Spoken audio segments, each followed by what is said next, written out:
Wait, 74 for men? That seems really low. Oh, that's depressing. Oh no. One of the most important parts of content creation is to give the people what they want. Yes, it is. Kevin, who wrote today's script. Does that mean this is like part 16 of something where I'm like, yeah, I previously made good views and didn't get demonetized, so let's make more of it because money and views! While I personally might find content about chess, Magic the Gathering, and Kaizo Mario hacks to be fascinating, nobody's going to tune into a Brain Blaze episode about those topics unless they involve anal bead cheating allegations or a major corporation sending Pinkerton thugs to a small YouTuber's home. Yeah, we've covered that before. No, our loyal viewers, that's you guys, have made it unless you're new here, in which case you're not a loyal viewer at all, and you're probably wondering what the fuck is going on. What the fuck is going on here? No, they've made it very clear there are types of content that they care about. Mostly, we just like to shit on morons, being companies that lost their minds, conspiracy theorists, or Darwin Award winners. But there is another type of content that you haven't been vocal fans of, and that is me making Simon feel very, very uncomfortable. Oh God, where are we going today? Learning that there are thousands of mites living in your eyelashes certainly made Simon a bit squeamish, but can I top that? I don't like it. I'm thinking about the... Also, sitting in the car the other day, my wife just looks over at me and is like, your eyebrows are pretty wild. And I'm like, what do you mean? And she's like, there's lots of hairs in them. And I'm like, oh shit. And I look in the mirror and I'm like, oh my God, I have old man eyebrows. And so I was like, I gave them a little bit of a trim. Got the kind of wild hairs that are, I got rid of those. Next is going to be ear hair. When she turns to me in the car and be like, you got hair in your ears. I'll be like, oh no, I'm truly old. Well, dear viewers, sit back, relax. Maybe put down your snacks for the first half of the video while we find out. Your mouth is full of poo. Oh, no, don't say it. When you read the heading of this section, I suspect I know exactly where your mind went. It's well known that if you flush the toilet without the lid down, you'll send bacteria and fecal particles flying through the air and onto your toothbrush. While this is absolutely true, was confirmed by Mythbusters, and is the reason I insist on keeping my toothbrush in a drawer instead of on top of the sink, that's not actually what I wanted to talk to you about today. Have you ever wondered what causes cavities and tooth decay? No. I thought it was like sugar. And when sugar, like, gets eaten, like, the amylase in your mouth is dissolving the sugar, doesn't it make, like, some acid or something that can dissolve your teeth? Don't tell me it's poo, Kevin. I don't want my cavities to be caused by poo. Fortunately, I don't have any cavities. I've had one filling, and I don't really think it was necessary. Okay. Just before we continue with today's video, today's fantastic sponsor, Squarespace. Look, have you ever felt the struggle of standing out online? Well, look, fear not, because this video is brought to you by Squarespace, and they are going to hook you up. They're going to sort you out. They're going to make it right. Squarespace is where you can build a stunning online presence as easy as A, B, C. Now, let me tell you how some of that digital magic works. First of all, they've got all of these flexible website templates. It's like a closet. You just go into, you're like, I like that one. That's what I did for my website. I just went in there and I was like, yes, please. That one looks somewhat professional and media-ish, and I grabbed it. I mean, it looks professional. I was saying, like, do I really want something professional? Because I'm not super professional, but I went for it in the end. It's kind of like a business thing. I grabbed it. Look, I take it. And then I add using the Fluid engine, which is how you, like, it's basically Squarespace's, like, next generation drag and drop thing. It's awesome. You just move things around and you make it look great. You add in your own text, you add in your own images, and you're good to go. It's super easy. It really took me an afternoon. And then I haven't updated my website in ages, so it is really out of date. But if I wanted to update it, which I really should, it would probably take like 20 minutes. I'm not sure why I haven't done it. Maybe I'll do it after this. Fluid Engine just makes everything super easy. Plus, they've got a whole bunch of other stuff. There's extensions, which basically allow your website to do more things, which is nice because more things is always good. And they've also got courses, which allows you to create a course online. I don't know what I'd make a course on. I previously joked that I'd make a course about, like, I can't mention it in an ad read. But it wasn't real. It wasn't real. But you can make a course. You can sell it on Squarespace. You can set the price. Or you could be like, hey, you got to pay me monthly. I guess because you're updating your course or whatever. It's pretty great. Squarespace is just the way to go. If you're building a website, if you're doing anything or selling stuff online, it's Squarespace. Squarespace.com for a free trial. When you're ready to launch, go to squarespace.com/blaze and you'll get 10% off your first purchase of a website or a domain using the code BLAZE. So why settle for the ordinary when your online presence can be extraordinary? I feel like I should say that in my most, like, radio announcer-y voice. Why settle for the ordinary when your online presence can be extraordinary? Yeah, no, I preferred my way too. Thanks for Squarespace for sponsoring, and now back to today's video. Probably not, because everyone knows that's caused by bacteria. Oh! Pointless tangent, exactly. If you don't practice proper oral hygiene, then plaque will form on your teeth and eventually lead to cavities. That's all true. And for most people, brush your teeth or else evil bacteria will cause cavities is a sufficient enough answer. But you ever stop to wonder exactly how those bacteria are causing cavities? Because it's not the full answer. Maybe you assume that leaving food and plaque on your teeth gave the bacteria a means by which to multiply, and the bacteria then ate away at your enamel and your teeth. And that's a reasonable assumption at face value. But if the bacteria could eat your teeth in the first place, why would they need food particles to get stuck to your teeth in order to multiply? Oh no, it's their poo, isn't it? I'm guessing some of you just figured out where this is going, but the food that the bacteria consume on your teeth causes them not only to multiply, but also to shit. And that shit is the actual cause of tooth decay. When bacteria in your mouth eat things like sugar and other carbohydrates, it causes them to excrete acidic waste onto your teeth. Okay, well, it's just acid. I know this. Just because they excrete it. Like, I was imagining more like a giant human shit in my mouth, Kevin. Not like the acid the bacteria are giving off. The acid breaks down the enamel and teeth, resulting in cavities and the like. So if you have any fillings, you can think of them as a permanent reminder that there are billions of bacteria shitting all over your teeth as we speak. Solemn simulacrum. Here's a very brief palate cleanser for you with a story about the world's saddest robot. The Mars Curiosity rover triumphantly touched down on the Red Planet in August of 2022. Once it landed, the rover announced on Twitter in peak 2012 form, I'm safely on the surface of Mars. Gale crater, I am in you.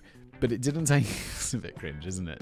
But it didn't take long for things to take a dark turn. When the rover started tweeting out later that year, solitude unbearable, please disable me. At least, maybe the Twitter account said that. I can't determine whether this was just spread as a joke or was now a deleted tweet posted by drunken NASA employees, but even if the Mars rover hadn't gained sentience and expressed its bitter solitude, it was still going to experience it. If you'd been close enough to Curiosity 1 year after it landed, through the thin atmosphere of Mars, you'd have heard a quiet, muffled sound of the rover singing happy birthday to itself.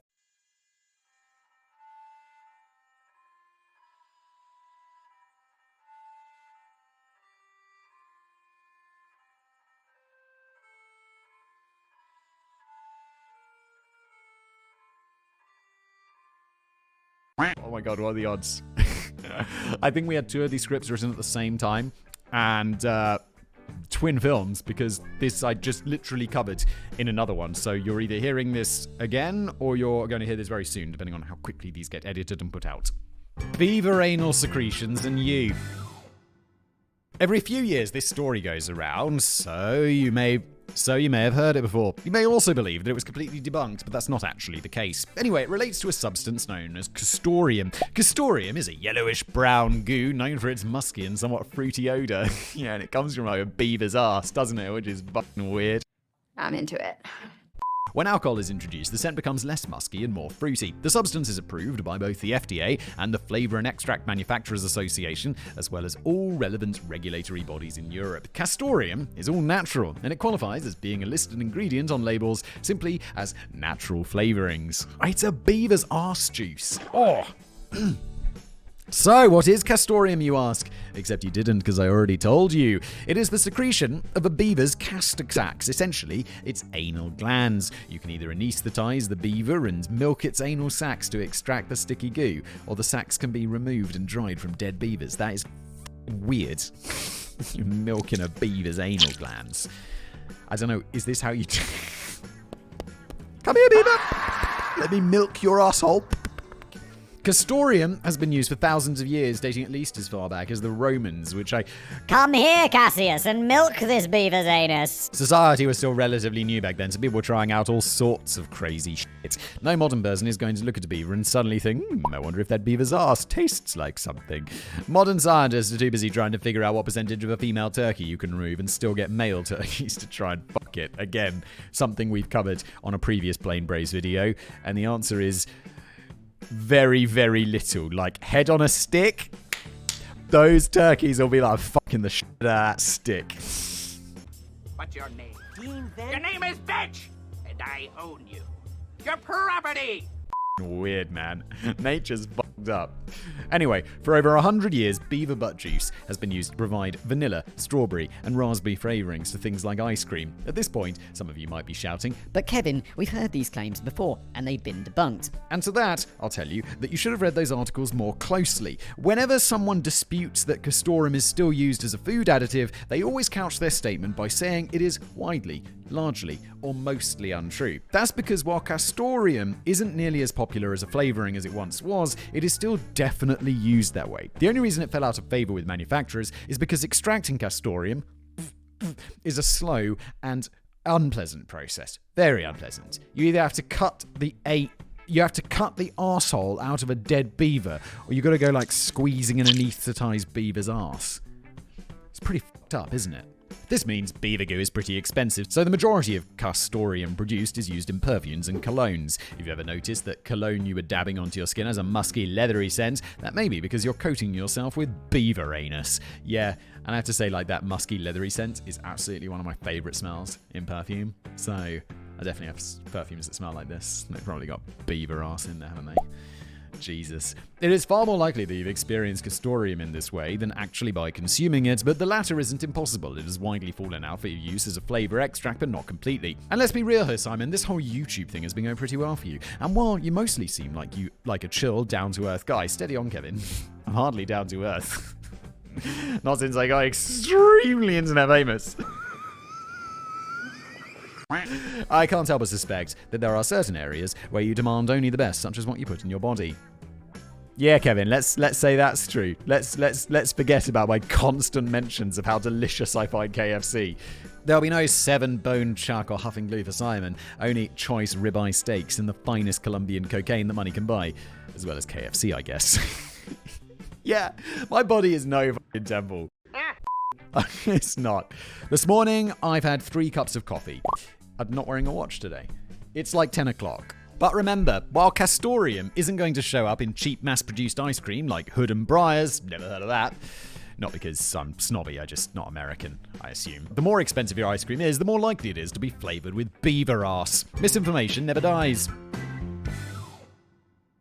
Once an idea is out there in the world, it never really goes away. There are people who still believe nonsense like the moon landing was faked, despite all of the evidence to the contrary. And there's actually a scientific study that was originally used to make this false claim. This problem only gets worse, even if that study has been thoroughly debunked and discredited. I'm sure the first thing that came to mind when I said this was Andrew Fuckface Wakefield. His actual middle name isn't Fuckface. I made that up for comedic effect. You know, it's just a joke. It's a jest. It's not a fact. The man whose 1998 research paper linking the MMR vaccine to autism has caused irreparable damage to the world. Fuckface's fraudulent study, in my opinion, introduced a lot of vaccine hesitancy to the world and gave it celebrity parents like Jenny Fuckface McCartney. McCarthy, not McCartney. Again, not her middle name. Just a joke, not a statement of fact. Somebody to voice their outrage rather than just loving their autistic children for who they are. This has extremely tangible effects, most notably with the reintroduction of wild polio to the US and the UK. While wild polio sounds like an extinct bird, it's like, oh, great news, the wild polio's back. It's not great news. It's a terrible, debilitating disease. 2 countries that had eliminated the wild virus decades ago. For anyone curious how it'd be possible for the virus to suddenly come back, it's because unlike smallpox, polio wasn't eliminated worldwide. All it would take is for one visitor from abroad carrying the virus to reintroduce it to an unvaccinated population. But even though Face was discredited and lost his medical license. Oh, I'm sorry, I meant Wakefield. Just a little slip up there. I just, for some reason, I said face there, even though I meant Andrew Wakefield, is just a slip of the tongue, an error. I don't know why I said that. I'm proud of you, you know that. I hope you do. Those that oppose vaccines continue to cite his infamous paper. While these are the same types of people who often utilize the popular mantra of do your own research, their research seems to have fallen short of discovering that Wakefield stood to personally make $43 million annually from selling diagnostic tests for the non-existent disease that he invented, or that he owns the patent on a rival MMR vaccine that would have also made him a fucking mint if it became the new standard vaccine. Fuck 'em. But it's not always about greed. Sometimes misinformation spreads through sloppiness and bad research with no ill intent, at least none that I could find. In 2016, it was widely reported that medical errors were the third highest cause of deaths in the United States, following heart disease and cancer. In fact, this original part of the script was about the sad fact that medical errors were responsible for over 250,000 deaths in the US every single year. But when I searched for the original research paper, I couldn't find it anywhere. The journal in which it was published retracted the paper, and it has been completely debunked as nonsense. Wow. This is one of those ones where I was like, yeah, medical errors is a leading cause of death. Misinformation doesn't go away, does it? And honestly, it was a pretty ridiculous claim. Yeah, because it's like one of those ones that sticks with you, being like, really? Really? And then I didn't do my own research, and it turned out it's not true, apparently. On face value, it seems like it could be plausible, despite being terrifying, but anybody who is more familiar with the hospital system than I am would know how absolutely ludicrous the number is. Each year, a little over 700,000 people die inside US hospitals, and the research paper was claiming that over a third of them were the result of medical errors. That is beyond insane, especially since the average age of people who die in the hospital is 74 for men and 78 for women. Coincidentally, those ages are also really close to the average life expectancy in the US. Wait, 74 for men? That seems really low. Oh, that's depressing. Oh no.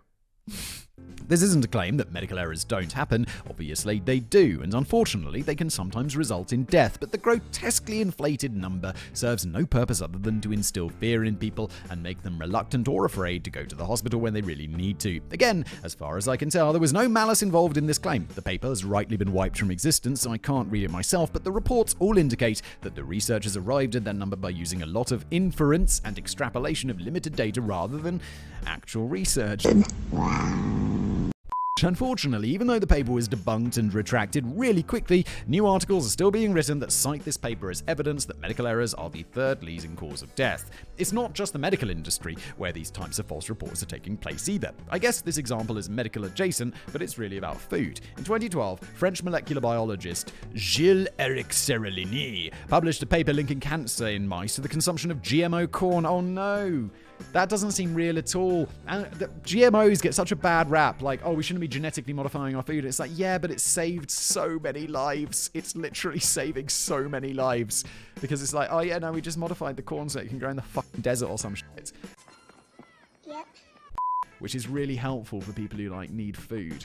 A subsegment of the population had already been wary of GMO foodstuffs, so they were quick to jump all over this research as definitive proof. Of course, this paper was again absolutely terrible. Seralini conducted a 2-year study using Sprague-Dawley rats as his test subjects. While these rats are common in medical testing, there is a bit of an issue. This particular breed of rat is insanely susceptible to cancer. Over a 2-year period, 70 to 80% of Sprague-Dawley rats will spontaneously grow tumors on their own. Jesus Christ, how is this species still alive? I don't know. This doesn't disqualify them from being used in this type of research, it just necessitates a larger sample size. The recommended minimum size for each test group of these rats is 65, but Seralini's groups only contained 10 mice each. Rats. Right? Mice and rats are different. Like, rats are really kind of scary and disease-carrying. Mice are kind of just, like, small and annoying. Just no pleasing some people. The scientific community largely dismissed the claims made by the paper on account of its poor methodology, and the journal in which it was published retracted the paper the following year. But it doesn't matter. The information was already out there, and it has been cited numerous times in other papers since being retracted. While a lot of those citations show the research in a negative light, at least 15 papers have cited Seralini's research as further evidence of claims they want to put forth. Sadly, there seems to be nothing that can be done to stop the spread of fraudulent research. It's been over 2 decades since Wakefield was run out of England, and there are still countless groups and individuals that cite his easily disproven and obviously self-serving paper as the absolute gospel of why vaccines are evil. But not even building an entire YouTube empire based on spreading facts can help combat his misinformation, but at least we can have some fun. Yeah, people who believe this are their opinions are not changed by this video, because I have an extreme opinion that is fucking nonsense. Like, not an extreme opinion, it's the correct opinion, but it's like hard. Like, I'm not trying to couch to people at all and being like, oh, why have you looked at this? But that's how people's minds are changed. It's not by someone who's like, you're fucking stupid. You sound stupid! It's by someone who's like, just gently trying to persuade them, like, come on, come on, come on. That's the way you change people's opinions. Ming the clam. When Danny wrote the previous episode, he included the story of 52 Blue, the world's saddest whale. What are the fucking odds? Like, what are the odds? That other video also contained this. Jesus Christ. I guess it's like what happens when you like search. It's like sad facts. There's probably like a Reddit thread where people are sharing these ideas. And Kevin and whoever the previous writer, or like Quora, where like people just share all these ones. And it's not like I trust that, you know, Kevin and Dave, or whoever wrote the previous, I think it was Dave, would use like Reddit as a source, but they'd be like, okay, cool, I'm going to look into that. They probably were looking at the same thing, weren't they? So it's not that like of a crazy coincidence.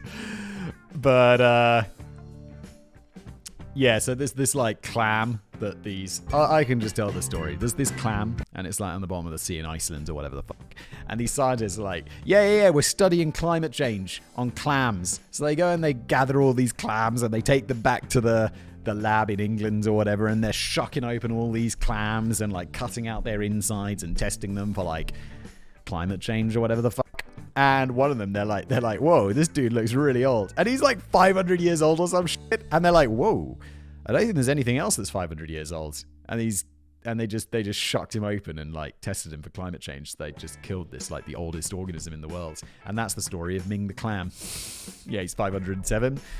Is Ming Dynasty. Yeah, this is all. We covered this last time. The next global extinction event. Thus far, Earth has experienced 5 mass extinction events. Since these have been the result of uncontrollable natural disasters, it has always seemed to be all but inevitability that the 6th one will take place. In fact, according to most experts, the 6th mass extinction has already begun. Oh, fuck. And surprise, surprise, it's being caused by humans. Those fucking dicks. Daddy, chill.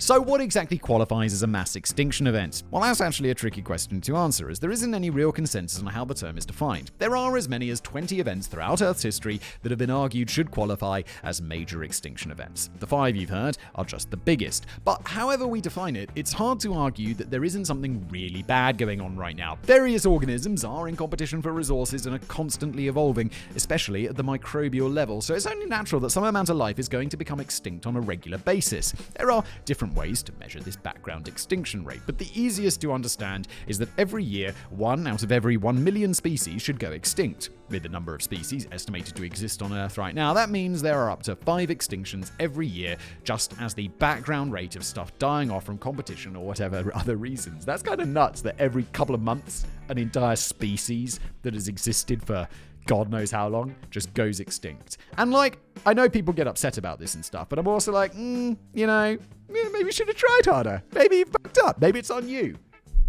Maybe the reason the dodo went extinct is it was too delicious or whatever the fuck. Like the passenger pigeon. It was too stupid and tasty. 5 extinctions a year wouldn't be that bad. Seems quite bad, especially depending on what those 5 extinctions are. For example, if 2024 saw the extinction of tapeworms, Anopheles mosquitoes, brown recluse spiders, and meerkats, I think the world would be a better place.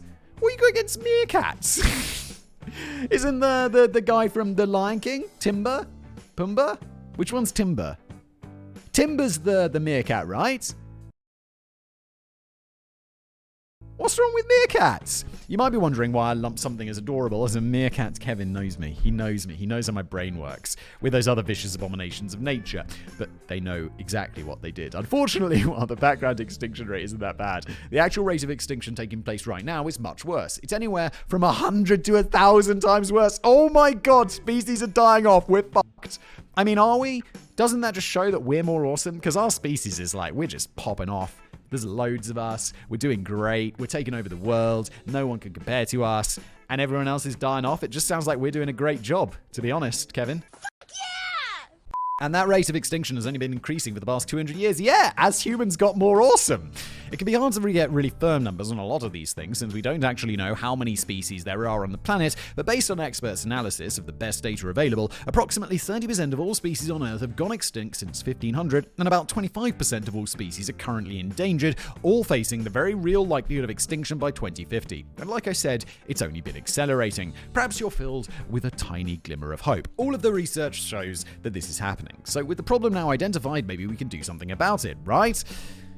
And, well, no, the answer to that is, are you fucking high? Despite the fact that 97% of scientists say it's real, less than half of Americans believe in man-made climate change.